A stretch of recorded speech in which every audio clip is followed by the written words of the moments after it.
Salut la compagnie! Bienvenue dans Cogito Ergo Sum, le podcast qui cherche à décrypter les ingrédients d'une expérience utilisateur mémorable. Moi c'est Margot, je contribue à créer des expériences utilisateurs fluides et intuitives sur des logiciels, portails web ou applis mobiles depuis 2014.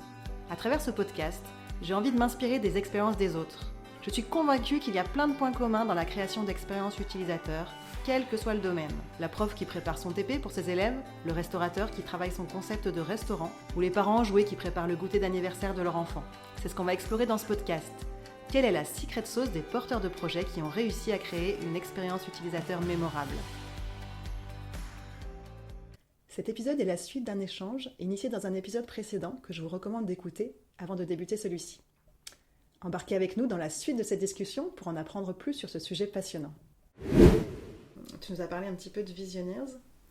Est-ce que tu peux nous réexpliquer en une phrase? Et puis j'ai une petite question sur ce sujet en particulier. Alors Visioneers, c'est quoi? Visioneers, c'est vraiment une solution de mesure des émotions. Donc on va mesurer l'impact émotionnel des produits ou des services. Et de façon hybride, c'est-à-dire qu'on va le mesurer à travers... On a juste besoin du son, et voire même que de l'un ou que de l'autre si on n'a que l'un ou que l'autre, mais en tout cas du son et de la voix et du visage et de la vidéo pour aller essayer d'analyser les émotions par rapport à un produit ou un service. Donc ça peut être pour aller faire de l'amélioration continue d'un produit qui existe déjà, ça peut être justement pour avant un lancement produit, pour pouvoir dérisquer le lancement du produit, ça peut être pour comparer deux produits, ça peut être pour faire de l'analyse d'une seule innovation que l'on veut lancer. En fait, tous les cadres sont possibles, mais nous, c'est vraiment ces outils de mesure-là qui sont la brique et qui sont de l'innovation, qui sont issus des labos de l'ENS Lyon et des labos de sciences humaines et sociales pour mesurer des compétences et les comportements humains le plus finement possible.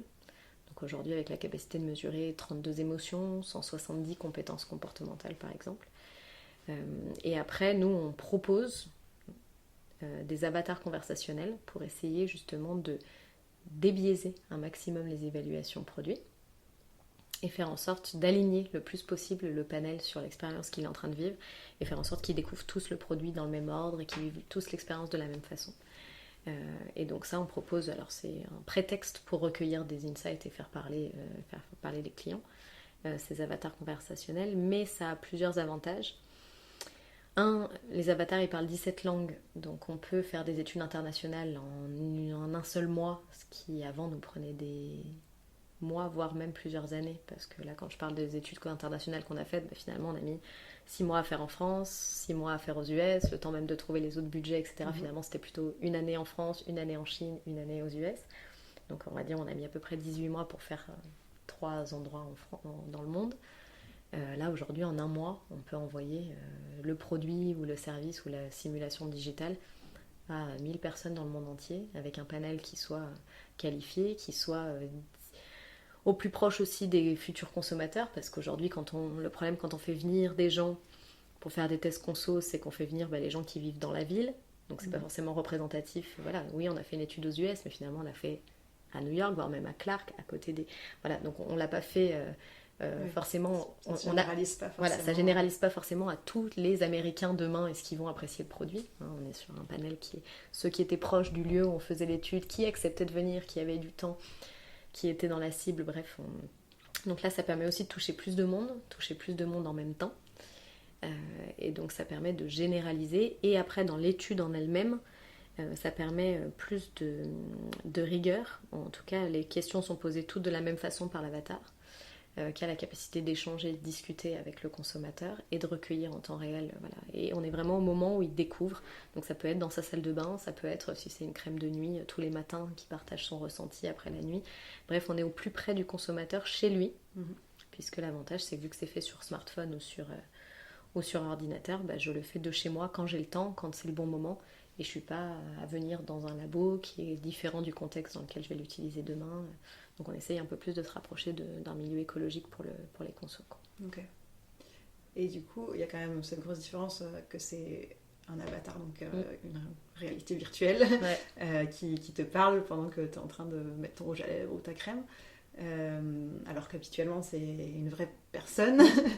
Quel impact ça a sur la qualité des résultats, sur Alors de façon surprenante, on s'est vraiment posé la question, donc avec un de nos clients, on a fait les deux. Ok. C'est-à-dire qu'on a fait 2 études, une où c'était un évaluateur qui accueillait les consommatrices, bref quelque chose de très classique, qui posait les questions et on analysait les résultats, et un autre où c'était l'avatar. Alors la première chose que l'on a vue, c'est que finalement les résultats étaient, les femmes pouvaient vivre une expérience sympathique avec l'évaluateur parce qu'il y a un côté humain qui fait que j'interagis avec quelqu'un qui... Voilà. Mais justement, les femmes du coup avaient tendance, enfin là c'était un panel de femmes, avaient tendance à faire plus de digressions. Parler de leur chat, parler de la météo, voilà, parler de plein d'autres choses que le produit, qui fait que finalement en termes d'analyse des données, elles étaient moins pertinentes que quand elles étaient réalisées avec l'avatar. Et en plus, du coup, les questions n'étaient pas forcément posées dans le même ordre, parce que là, de la même façon qu'on discute de façon informelle, finalement, je vais peut-être t'aborder des choses que tu avais prévu de discuter après. Donc finalement, il faisait passer des questions. Bref, les questions étaient pas forcément posées dans le même ordre pour tout le monde. Donc on avait plus de mal à analyser des résultats consistants ensuite entre toutes les femmes. L'avantage de l'avatar, c'est vraiment ce côté, toutes les questions sont posées toujours de la même façon. Et on enlève les biais liés au contexte, le fait que l'évaluateur est hyper sympa, hyper souriant ou pas, puisque c'est toujours la même avatar pour tout le monde, alors que c'est pas forcément toujours le même évaluateur pour tout le monde. Elle le pose toujours de la même façon. Elle cadre aussi les temps de réponse, c'est-à-dire que voilà, la femme, elle ne parle que du produit, puis elle est en train de le découvrir en temps réel. Et finalement, vu que l'avatar est souriante, elle est très proche d'un humain et qu'on peut discuter avec elle parce que c'est conversationnel, donc on peut lui poser quand même des questions sur le produit, sur mieux en savoir plus sur l'étude, etc. Et qui a un côté quand même ludique et assez amusant à discuter avec l'avatar. Les femmes se sont tous prises au jeu, et même les plus réfractaires, et notamment les femmes les plus âgées qui au départ ont dit voilà, sur ordinateur, je suis pas sûre de savoir faire, et puis c'est bizarre là, qu'est-ce que je lui parle, je peux lui parler, je peux lui dire, voilà, qui sont pas forcément à l'aise au départ, sont pas à l'aise les 3 premières minutes, et c'est pour ça qu'au départ on a une phase de calibration où elles testent, où elles essaient d'échanger sur des banalités au départ pour être sûres de lancer l'interaction. Et après, une fois que l'interaction est lancée, c'est extrêmement fluide l'échange. Et vu qu'elles trouvent ça ludique et fun, et qu'en plus elles ont pu le faire quand elles voulaient chez elles, derrière on a un super taux de satisfaction, de rétention aussi, et des femmes qui ont tout envie de refaire partie des panels et de retester chez elles un produit parce que c'était une expérience ludique et qu'elles ont bien aimé.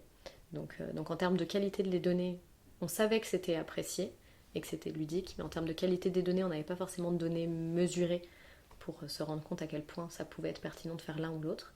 Et d'ailleurs, on ne savait pas forcément comment le conseiller. Et maintenant qu'on a fait cette étude, on se rend vraiment compte que pour calibrer la façon dont sont posées les questions et réduire les biais, on réduit beaucoup plus de biais avec l'avatar, en fait.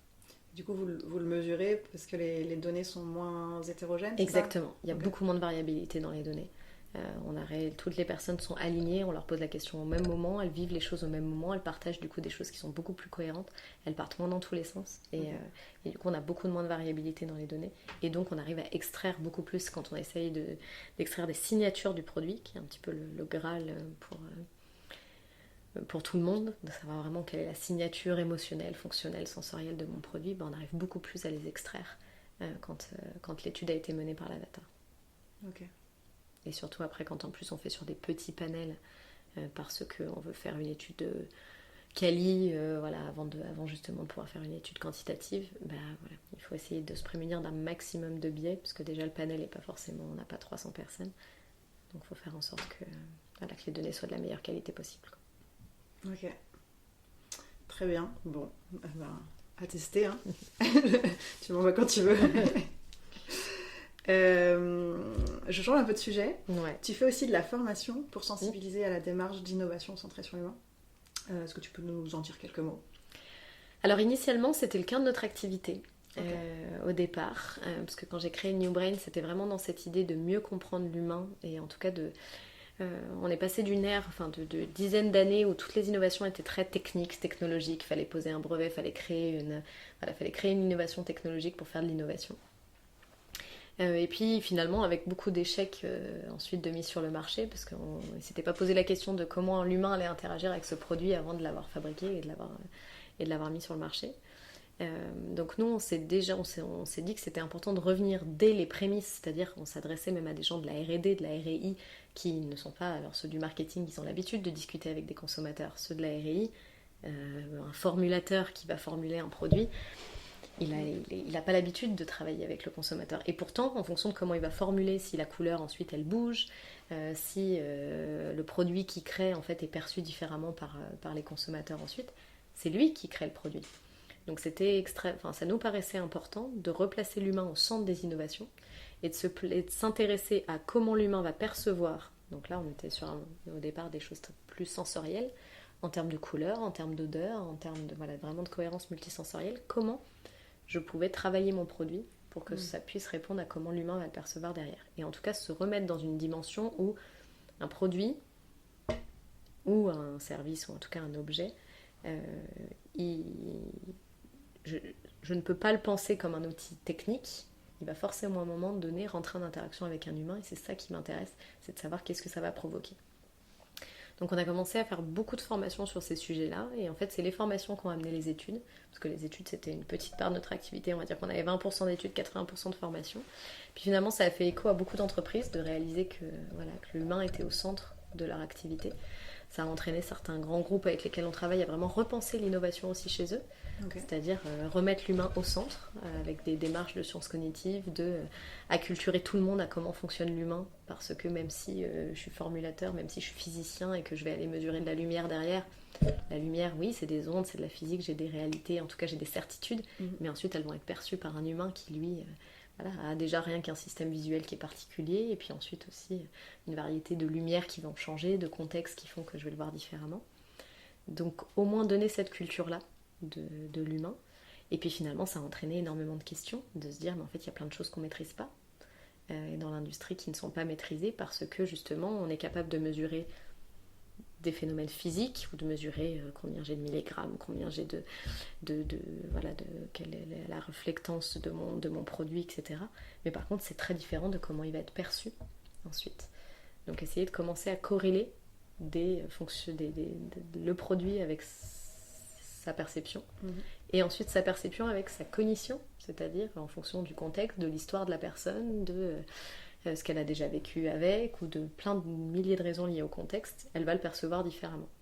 Donc on les a emmenés progressivement à remonter ce fil-là, et donc ça a entraîné de nombreuses études qui en ont découlé, parce qu'en fait des boîtes noires et des points d'interrogation à plein d'endroits, et qui ont fait que finalement on a un peu shifté avec aujourd'hui 70%, peut-être même 80% de notre activité qui est dédiée aux études, pour justement donner des réponses à tous ces sujets-là, et puis 20% qui est dédié à la formation, mais qui reste aujourd'hui notre point d'entrée pour faire prendre conscience en fait de l'impact, de l'importance d'intégrer l'humain à toutes les étapes de l'innovation, et de ne pas attendre le moment où c'est le marketing qui s'en empare, qui là doit le tester auprès d'un consommateur. Donc le consommateur il est à tous les niveaux, quoi. Et que moi-même, en fait, je suis humain. Donc moi-même, quand je suis en train de formuler ou de créer un produit, et pourtant je suis sur de la R&D, moi-même, en fonction de comment je suis, je ne vais pas créer de la même façon. Et on s'est rendu compte, je prends un exemple je ne peux pas citer la marque, mais sur une très grande marque où on avait un créateur qui faisait les choix de couleurs pour les saisons à venir. En fait, ils se sont rendus compte, après 20 ans où il avait fait des choix et fait prendre des directions très franches à ses équipes, qu'en fait, il était daltonien. Et en fait, vu qu'il en s'était jamais... Il le savait pas. Ben non, il le savait pas. Il y a tellement de formes de daltonisme différentes que voilà, qu'il s'en était jamais rendu compte. C'était pas le rouge-vert classique. Mais du coup, ça changeait quand même globalement, très profondément, la façon dont il voyait les couleurs. Donc quand il disait à ses équipes, j'aime pas du tout ça, ça va pas, c'est pas assez vert. Mais en fait, les équipes le voyaient pas de la même façon. Donc déjà, se rendre compte que j'ai ma propre perception, et que si je suis du coup en train de prendre une décision seule sur comment je fais le produit, peut-être que mes équipes elles les voient même pas déjà comme moi je le vois, et puis encore pire que les consos ne verront encore moins comme moi je le vois.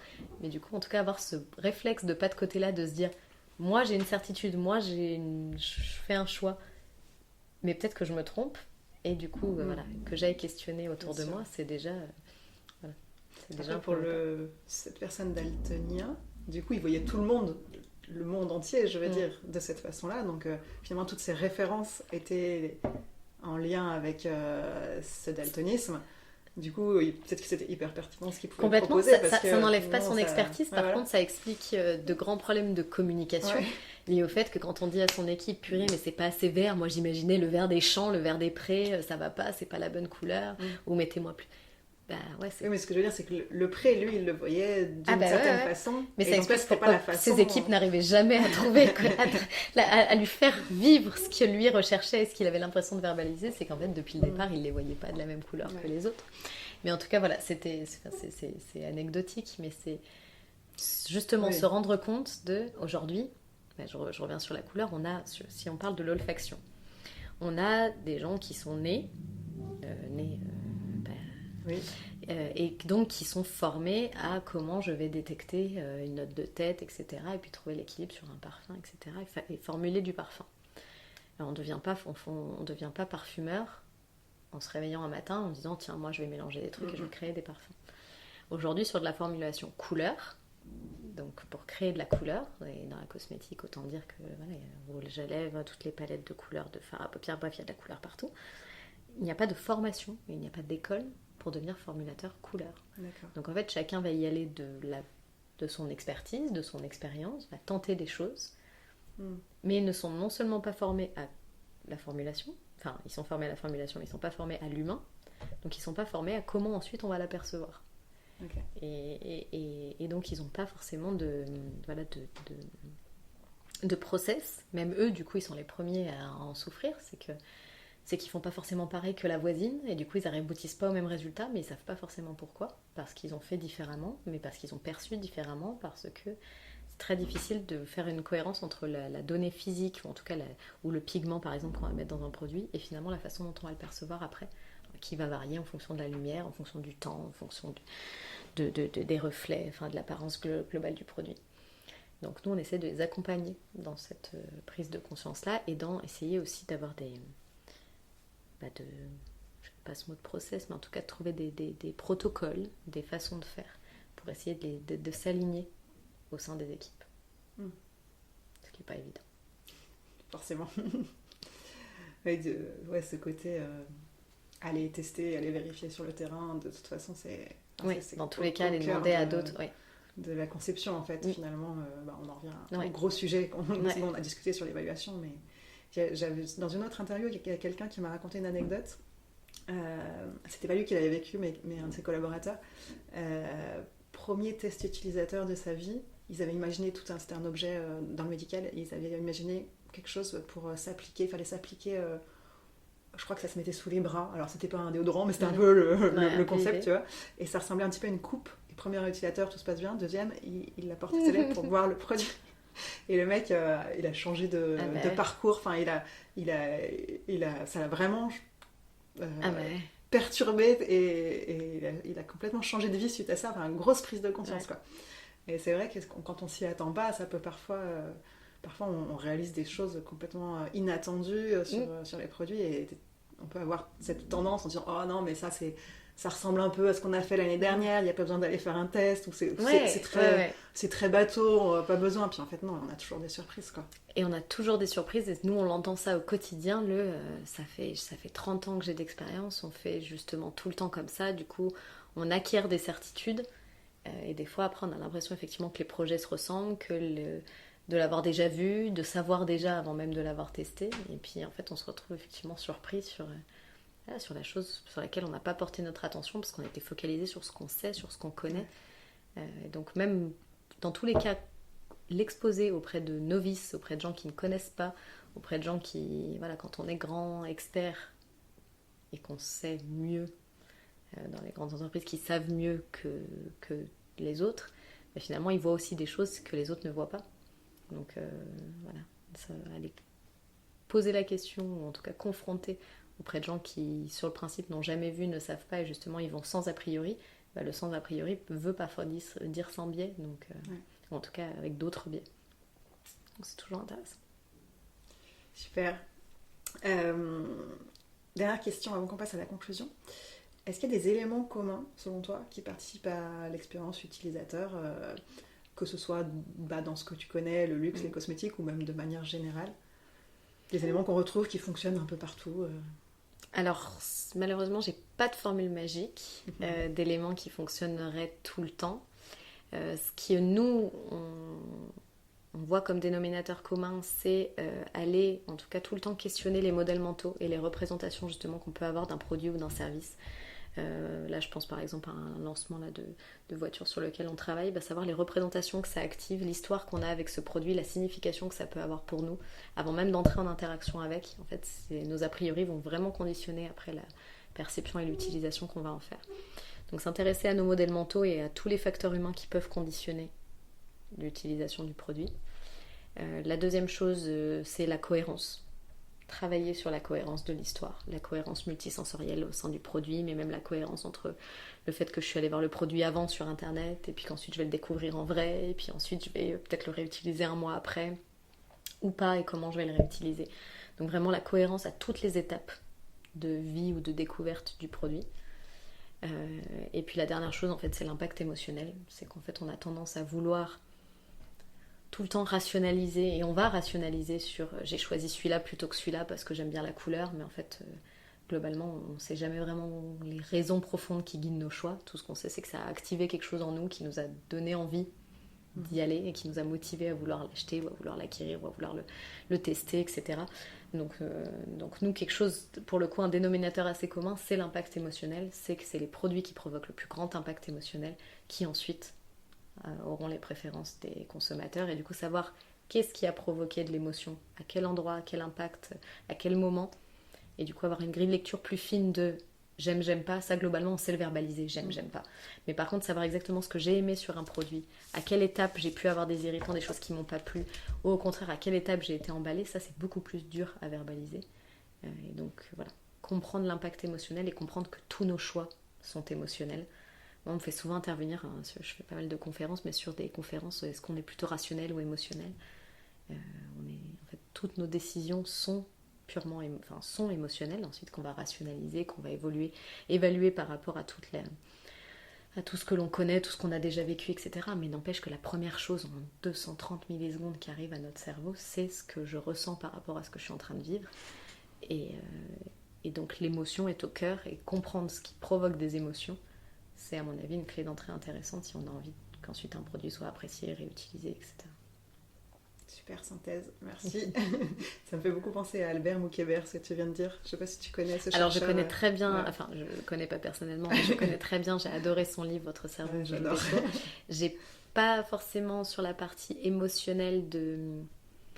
Enfin moi je l'ai entendu sur des choses plus liées à... les tests de personnalité, les limites de tous ces tests de MBTI, DISC et les choses comme ça. Je t'enverrai un pas podcast forcément, si tu veux. Ouais, parce que j'ai pas forcément de un lien épisode avec... de Méthode Choc qui parle entre émotion et rationalité, justement. Okay. Que je ne connais pas du coup. Je t'enverrai ça. Je retrouve pas forcément dans son livre, mais j'aime beaucoup la façon dont il s'exprime, dont il simplifie des choses. Je trouve que ça rend simple des choses qui sont parfois très compliquées. Et je trouve que c'est très accessible. Des livres de neurosciences ou sciences cognitives, il y en a beaucoup, de plus en plus. Mais il y en a peu qui sont faciles et simples à lire ou que tout le monde peut lire. Ouais. Et je trouve qu'il a vraiment ce don-là de pouvoir rendre les choses simples et claires et captivantes. Ouais, j'ai adoré aussi. Si je résume tout ce qu'on s'est dit, pour essayer aussi de faire des liens avec mon activité en conception de logiciels. Donc en termes de méthodo, quand tu interviens sur de la conception amont, tu vas déployer des méthodes qui sont assez similaires à ce que je peux faire moi, avec notamment de l'observation. Avec cette idée que je me garde en tête, même si on n'a pas forcément toujours les moyens, mais d'observer à plusieurs ou de filmer pour revoir à plusieurs et avoir justement l'analyse de quelqu'un d'autre, ce que moi je ne fais jamais. Mais je trouve ça intéressant sur le principe, si on peut se le permettre. Et puis très vite finalement d'aller mettre des choses entre les mains des utilisateurs pour finalement faire de la conception en se basant sur leur analyse et leur ressenti d'un premier prototype. Et donc sur la partie évaluation, puisque tu fais pas le milieu, la conception, donc sur la partie évaluation, il y a beaucoup de points communs entre nos approches. Alors moi je fais pas... Alors, il y a des différences forcément, parce que moi je fais pas du produit, je fais du logiciel, donc c'est souvent un parcours utilisateur complexe. Je peux pas évaluer ça en 2 minutes, il faut que la personne elle passe par toutes les étapes. Mais sur l'approche théorique, on va dire, c'est la même chose, de laisser la personne verbaliser le maximum de choses de manière libre, d'éviter le maximum de biais en posant des questions, en réfléchissant en amont à ces questions, en les notant de manière à ce que... Alors, si c'est un avatar, c'est encore plus neutre, mais sinon de les formuler toujours de la même manière. et puis essayer d'avoir des protocoles le plus identiques possible entre les différentes personnes pour en tirer des conclusions. Donc oui, pas mal de points communs, et puis forcément des différences liées au sujet qui ne sont pas les mêmes. Avec toi, beaucoup plus ce lien avec les émotions très très fort, que moi j'ai assez peu, puisque je bosse beaucoup sur des logiciels de travail. Donc même si moi je m'intéresse beaucoup en ce moment à l'impact de des logiciels que j'aide à construire. Justement, on parlait du temps tout à l'heure, le fait de faire gagner du temps aux gens, c'est quelque chose que je trouve intéressant à mesurer, du coup, a posteriori, avec un peu de recul. Ouais. Mais ça va pas être de l'émotion au moment où ils découvrent le logiciel. Alors peut-être ils peuvent avoir un peu d'émotion de « Ah, ça, c'est génial, ça va me faire gagner beaucoup de temps », enfin de la projection. Ou c'est très joli parce que mon collègue UX designer a fait un beau travail par rapport aux vieux fichiers Excel qu'ils avaient avant. Mais bon, voilà, c'est pas la même chose que... Mais ça peut être aussi éviter les émotions négatives, éviter les irritants, voir alors, justement où j'ai des irritants, où j'ai de la surprise, mais qui est de la surprise positive, ou au contraire, où j'ai un désengagement, parce que justement, je les ai perdus sur une tâche que je dois faire, ou sur ou sur un format qui n'est pas adapté, etc. Donc effectivement, je suis d'accord avec toi, ça va être moins, contrairement à nous, on essaye beaucoup de trouver la signature émotionnelle positive, justement, qu'est-ce que ça peut provoquer comme émotion positive. Vous, ça se joue peut-être... Enfin, ça peut être justement un cocktail d'émotions positives qui font que je suis engagée, que j'ai envie de l'utiliser. Donc ça reste quand même émotionnel, même si ça provoque ni de la joie, ni de l'extase, et que c'est pas une émotion... Modéré. Ça sera plus modéré. Mais même sur un produit, c'est relativement modéré. Moi, c'est ce que je leur dis tout le temps. Au départ, ils essayaient de mesurer avec des outils justement pas assez fins.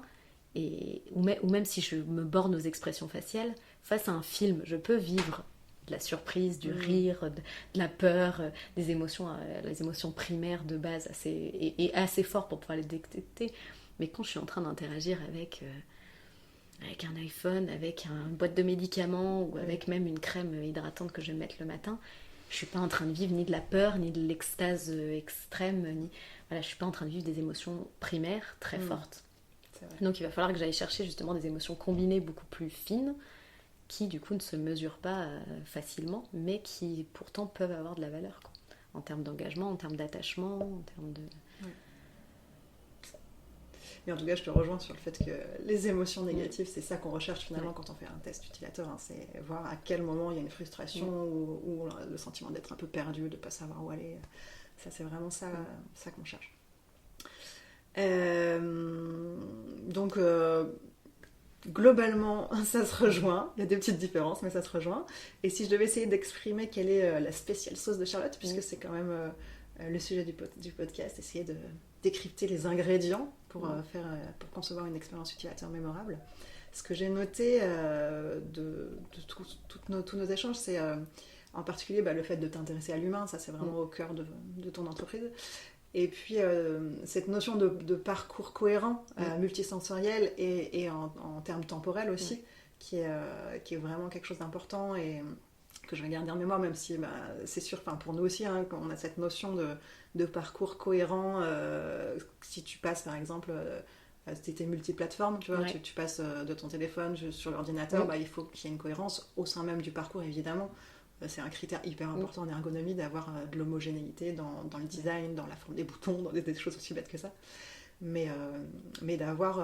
j'ai vraiment noté cette idée d'aller évaluer a posteriori, plus longtemps finalement, une fois qu'on a fait le test utilisateur, de retourner discuter avec les gens. Je pense que ça, c'est quelque chose qu'on ne fait pas forcément, en tout cas, moi je le fais pas, et je pense que dans le métier du logiciel, c'est pas du tout systématique. Donc ça peut être aussi ça un peu la special touch. Et savoir du coup des fois pourquoi on les perd, pourquoi c'est pas devenu une habitude ou pourquoi finalement ils l'ont pas réutilisé ou pourquoi ils en reviennent après un mois d'utilisation d'un logiciel à revenir à un autre qui est moins ergonomique ou moins performant, mais pourquoi ils y reviennent ou comment ils l'ont intégré dans leur quotidien, dans leurs habitudes. Moi je trouve que c'est extrêmement intéressant de se rendre compte ou quels sont les irritants sur lesquels qu'ils n'avaient pas vu à la première utilisation, mais qui ont fait que là, ils se sont désengagés progressivement, parce qu'à chaque utilisation, il y avait toujours la même chose à faire qui les a perturbés et qui font que finalement, à la fin, c'est devenu un trop gros caillou pour que ça leur donne envie de le refaire. Ça c'est bien noté. On passe sur les 2 questions signature du podcast. Ouais. Donc pour le mot de la fin, est-ce que tu peux nous raconter une expérience utilisateur mémorable pour toi? Alors c'est une question difficile dans le sens où il y a la plupart des expériences avec lesquelles je collabore et des clients avec lesquels je collabore où j'ai pas le droit d'en parler. Alors je parle vraiment pour toi, ouais, ça peut être dans ta vie perso totale. Mais ce qui est difficile aussi, c'était le côté logiciel. En tout cas, il y a quelque chose, il y a 2 choses qui me sont venues. Il y a, et une qui est en fait le projet Discuss & Care avec lequel je collabore avec Piment. Parce que pour moi, pourquoi c'est une expérience utilisateur mémorable, en tout cas importante, c'est parce qu'on est vraiment à se poser la question de comment on va pouvoir aider. Parce que juste pour remettre le contexte sur cette application-là, c'est l'idée d'aller au-delà de toutes les plateformes collaboratives qui existent ou de visioconférences qui existent aujourd'hui pour aller vraiment aider les collaborateurs à prendre soin d'eux au travail. Et je trouve que c'est un changement de paradigme qui est intéressant parce qu'aujourd'hui tout le monde est passé au télétravail ou en tout cas beaucoup de moments où ils sont à distance et seuls chez eux, ce qui entraîne, qui peut entraîner du stress, en tout cas du fait qu'on travaille en asynchrone, donc on n'est plus dans les mêmes temporalité, donc on vit plus les choses au même moment, donc on peut aussi se retrouver désengagé par rapport à son travail, etc. Et je trouve que là où ils ont été très forts dans l'application qu'ils ont créée et dans le travail qui a été fait, c'est justement d'aller voir à quel moment le collaborateur à chaque étape de sa vie digitale, ce qu'il vit à chaque étape, pour à chaque étape pouvoir lui proposer des moments qui soient soit collaboratif au moment où il en a besoin, soit au contraire de pouvoir lui permettre de travailler efficacement dans son coin quand c'est plus pertinent, de pouvoir aller détecter du stress assez en amont avant que ça devienne justement quelque chose de récurrent et que ça finisse par un burn-out. Pouvoir aller proposer des outils pour animer des réunions, pour aller plus facilement. Aujourd'hui, une fois qu'on échange, on va aller mettre notre PowerPoint ou on va vouloir mettre un tableau blanc. Mais aujourd'hui, on est assez limité dans les fonctionnalités d'interaction qu'on peut avoir. Donc là, pour pouvoir aider aussi les collaborateurs à faire les bons choix en termes de j'ai envie d'échanger, là aujourd'hui c'est un brainstorming, c'est plutôt ça qu'il me faudrait utiliser. Et du coup, varier les fonctionnalités techniques à distance pour rendre la collaboration plus efficace. Donc voilà, donc j'aime bien le côté multi-briques, ou en tout cas, comment on peut appeler ça, le côté je suis accompagnée, c'est-à-dire que c'est pédagogique à chaque étape, on me propose et je dispose, mais en tout cas on me propose de faire différemment, ou en tout cas d'être accompagnée pour être plus performant dans la tâche que je vais vouloir faire. Donc si j'ai envie de faire un webinaire, on me propose la disposition qui est la plus adaptée. Si j'ai envie de faire une réunion informelle, on me propose une disposition autre, et en fait on me guide dans mes choix. Donc c'est vraiment dans l'idée d'aide au choix. Pour que toutes les situations ne se ressemblent pas, que je passe pas mes 10 heures de meeting à faire 10 réunions, à avoir les petites vignettes et à parler aux mêmes, en tout cas les gens dans la même disposition, qui font qu'après forcément il y a un moment où je me désengage, mais maintenir l'engagement, maintenir le côté attractif, le côté émotionnel, parce que justement j'ai le bon outil au bon moment, au bon endroit. Je trouve que ça c'est assez fort. D'accord. Donc l'aide au choix pour rester engagé, motivé, avec un niveau attentionnel important. Oui, parce qu'on a vite fait, quand on est sur du digital, et même dans le présentiel, mais en présentiel, on va pouvoir plus facilement varier les modalités, ne serait-ce que par le fait qu'on va prendre des pauses qui sont différentes, qu'on va avoir une interaction sociale qui est différente, parce qu'on est avec des vrais humains. À distance, on peut vite se retrouver seul derrière son écran, et vite se retrouver à traiter ses mails au lieu d'écouter sa réunion, et puis finalement à faire autre chose, et puis à la fin de la journée, on a manqué de productivité, mais on n'a aussi pas eu pas beaucoup de bien-être au travail, parce qu'on n'a pas vécu une journée extrêmement positive ou extrêmement riche, quoi. Donc c'est travailler justement sur prendre soin de soi et prendre soin de ses équipes, même à distance. Une dimension sociale qui est clé. Qui est clé parce qu'à distance, j'ai beau être en interaction constante avec tout le monde, en fait, en digital, je me passe rapidement du côté chaleureux de l'interaction, pour être plutôt dans le droit au but, chacun présente son truc, il y en a un qui prend la parole, moi soit je me désengage, soit je suis dans l'interaction, mais on n'a pas forcément, on n'a pas la même posture que quand on est en présentiel, quoi. Donc ça nous demande à la fois beaucoup plus d'efforts pour aller décrypter les signaux faibles des personnes en face de moi, ou alors de me désengager parce que ça devient trop fatigant au bout de 8 heures de visio d'aller détecter quoi que ce soit, quoi. Mais donc on en revient aux émotions, on en revient à quelque chose de purement émotionnel, qui est que soit il y a un truc qui émotionnellement fait que je suis dedans, soit rapidement, si c'est pas ma priorité, pas mon sujet, ou si je suis pas assez dans l'interaction et que j'ai pas assez de reconnaissance dans le groupe, je me mets en...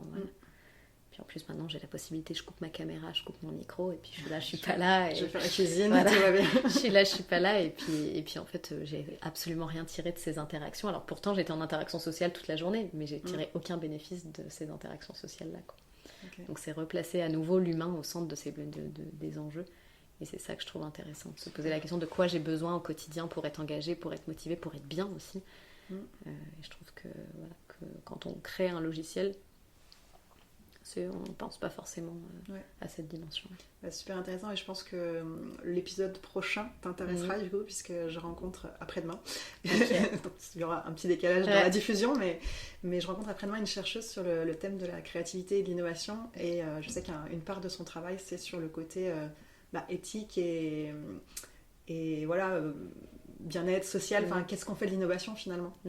Donc je pense que ça va être une discussion super intéressante aussi. Et c'est un sujet que je trouve passionnant, donc j'écouterai. Et dernière question, qui est-ce que tu aimerais entendre au micro de ce podcast, à part cette chercheuse en créativité? Alors Albert Mouquier-Vert, j'aimerais en parler, parce que ça fait... Mais là pour le coup on est sur un biais heuristique de disponibilité, c'est la première info qui me vient parce qu'on en a parlé.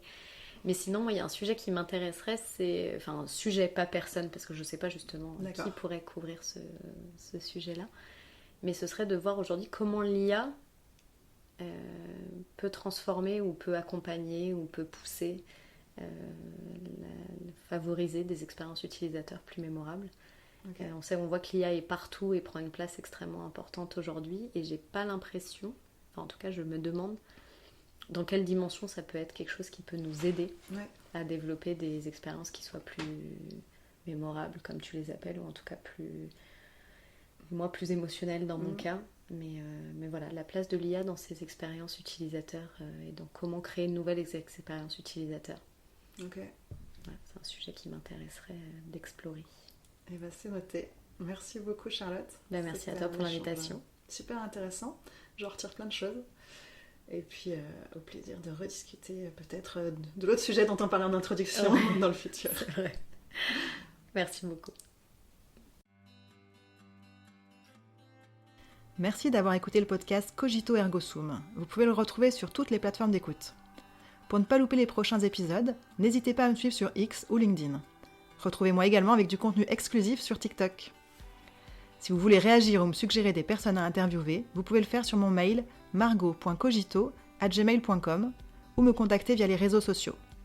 Vous trouverez en description de l'épisode des liens pour en savoir plus sur mon invité et son activité. Rendez-vous le mois prochain pour un nouvel épisode.